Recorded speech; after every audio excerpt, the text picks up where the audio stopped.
Icy, are you familiar with Christmas Pig?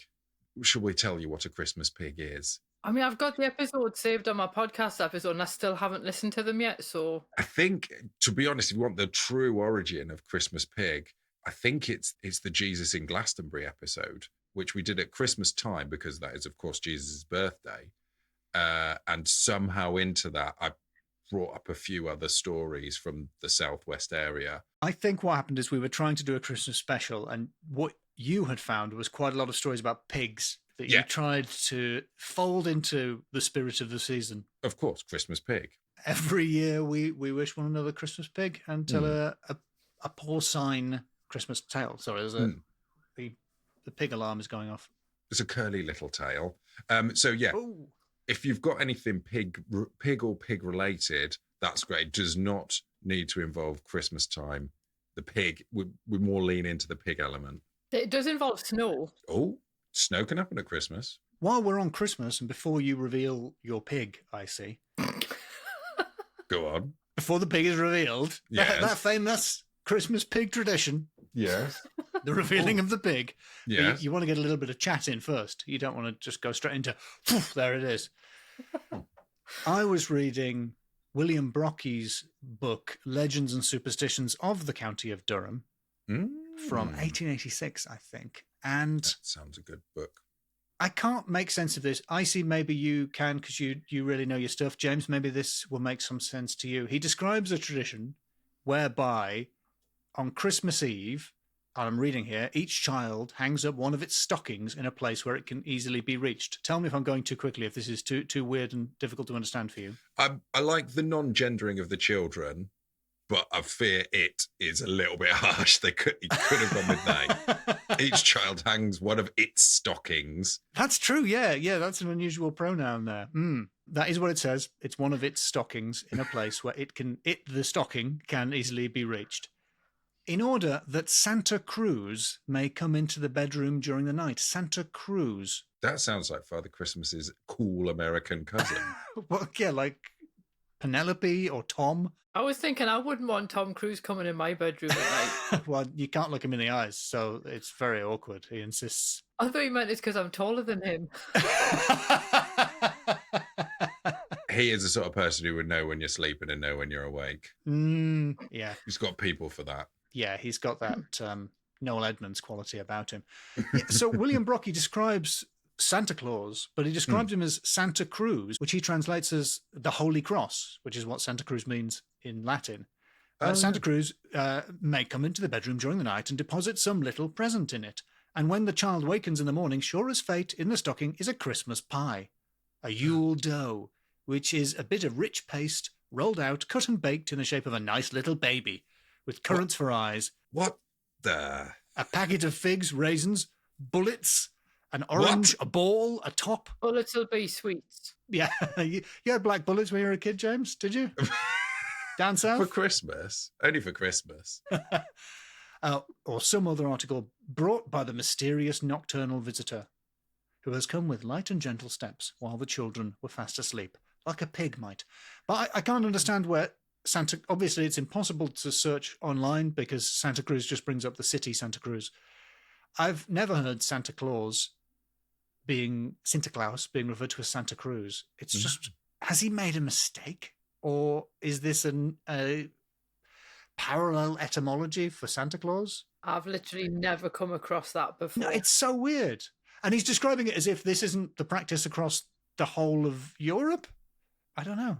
It's very strange. It just seems like a really involved thing to do, to make like a little pastry baby. I mean, also if it's meant to be Jesus, like, are you going to eat the head first or the feet? Like, what's the etiquette? You'd probably dip the feet, although they wouldn't go into anything. Well, can Jesus walk on dips? Oh, good. I don't know if it's too... It's just fancy water at that point. Yeah, it's mostly water, isn't it? A nice little baby with currants for eyes. But Jesus is fine with you eating bits of his body. That's one of his main things. Yeah. He's well up for that.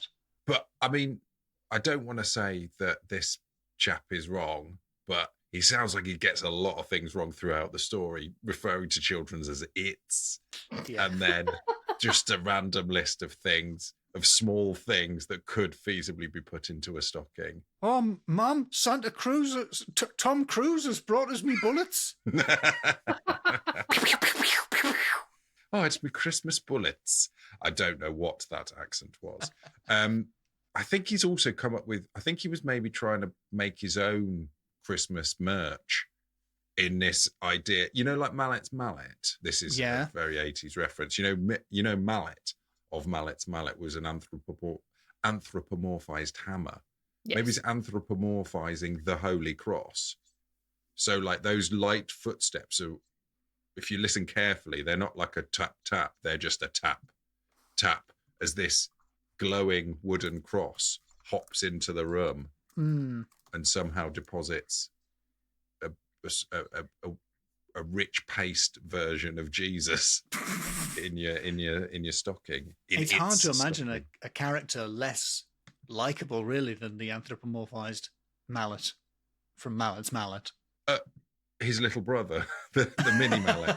I think you'll find. Oh yes, very much the Scrappy-Doo of that situation. I just found an article on arthuriana.co.uk where they've talked about the idea of hanging up stockings and what have you, but they're more bothered about trying to compare Santa and Thor.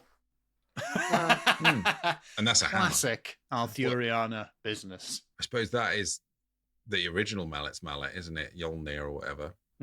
Yeah, they seem to think that whoever wrote the thing in Durham basically just got the name wrong and it should have been Santa Claus, which isn't nearly as exciting as Thor. Well, I'm glad that somebody else agrees with me that I think he's just misheard the name. No, it's the cross. It's an it's that fun character I created for kids, a cross that gives bullets. Again, seems inappropriate on Jesus' birthday to be. It's heavy foreshadowing. Yeah. Wow, that was very Christmassy, Alistair. A fun Christmassy tale, but Icy, can you match that with a piggy legend? Well, I mean, with a pokey whisper.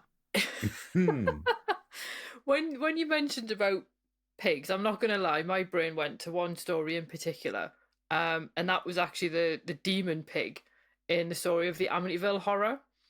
And this obviously is supposed to be true. I'm saying true in the massivest, that's not even a word, biggest inverted commas that I can. And so is it folklore? Is it urban legend? Who knows? But the whole concept of, I think, a demon taking the form of a pig, I thought was both amazing and quite funny, and made me think of Peppa Pig in a slightly different light as well. So I'm probably going to get sued by M&S now. And the whole point of it was obviously the very quick version of the background for the Amityville Horror. You've got these murders happen in this house on, I'm sure it's Ocean Drive. That is a Lighthouse Family song. What's it called? But I can't imagine it not being... Ocean Avenue, that's it. Oh. Not Ocean Drive. And very different kind of film if it was Ocean Drive. And there's these murders committed by Ronald DeFeo of the DeFeo family. And he claims that, I think he hears whispering in the wall or something that makes him do it. And then they can't sell the house because no one wants to live in it because obviously murders have happened there. And clearly these people have never come across the concept of like homes under the hammer yet, because absolutely somebody would buy that and do it up if it was over here. And then the Lutz family buy it at like a massive knockdown price the following year. And the Lutzes are George Lutz, who's the father, played by James Brolin in the film, or Ryan Reynolds, depending on which version you're looking at. And then you've got his wife Kathy, which is either Margot Kidder or Melissa George, and then her three children. So George is their stepfather. And the youngest daughter, Missy, starts talking about her friend Jodie, which in and of itself is quite a normal name to give to an imaginary friend, I think. And Kathy just keeps assuming that Jodie is an imaginary friend. And then Missy one day corrects her and says, no, Jodie's real and the biggest pig you ever saw. Oh, I would have opened with pig. Nobody else can see Jodie. So nobody else can verify this. And there's one particular incident where they all go into Missy's bedroom and Jodie's not there, and quite fortunately, Missy's like, oh yeah, no, he's just gone outside. So, that explains why nobody can see him. And then there's a couple of other instances where at one point, I think they're all in Missy's bedroom, and then they happen to look outside the window, and this is when Jodie wants to come back inside, and there's just these two red fiery eyes at the window staring in at them, and Kathy actually panics, and I can only assume that Missy must have like small like toy furniture in her room, because she basically picks up a chair and throws it at the window, which feels a bit too WWE for my liking, which is why I'm hoping that they're toy chairs. So she flings one of that at the window. The glass obviously smashes, as glass has a tendency to do. There's a squealing, and then the eyes disappear. And then the squealing continues all the way across to the boathouse, which they've got on their property. I don't know why I'm pointing, like you can see where I'm pointing at, but just to the boathouse, yes. Yeah. And so then there's another point in the account where George goes to check on some weird noises in the boathouse. And when he turns to look back at the house, Missy's in the bedroom on the top floor, and she's at the window, like staring down at him. And then you can see this demonic pig behind her, which he then describes as a pig with red eyes. Pretty demonic. Understandably, George is freaked out by this, but then runs back into the house and up to her room and finds her fast asleep. No sign of a pig in the room, except apparently she's got like a rocking chair, which is rocking by itself, which obviously in horror film sort of parlance is like, here be spooky things. Even more frightening if you imagine an invisible horse on that rocking chair. Or rocking horse. Either way, frightening.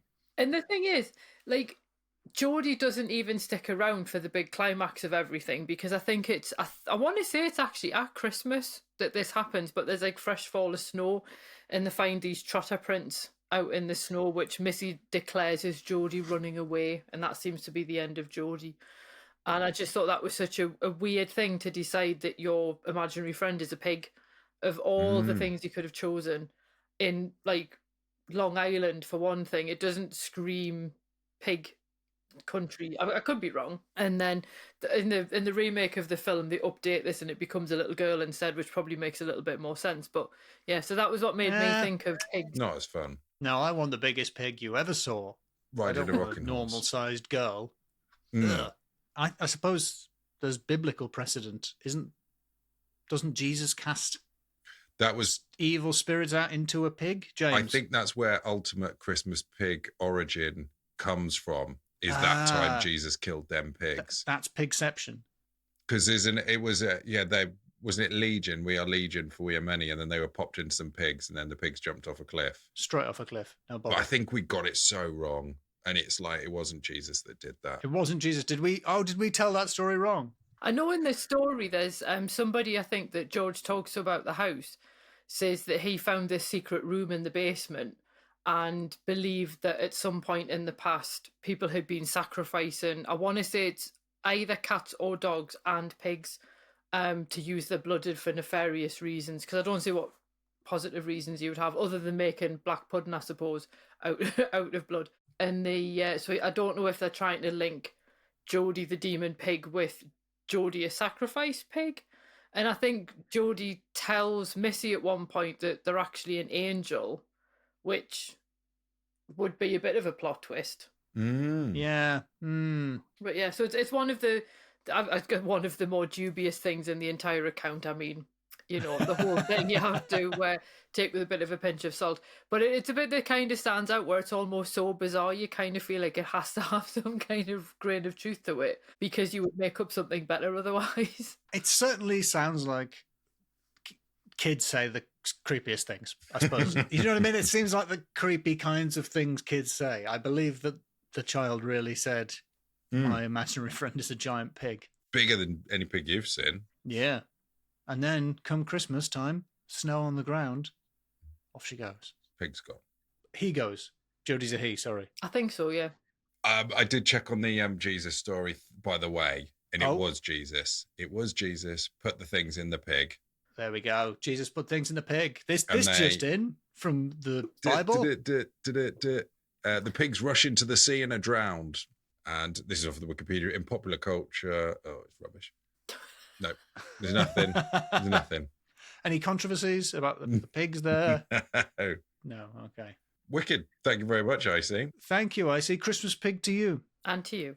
A very Catholic response there. And also Christmas pig with you.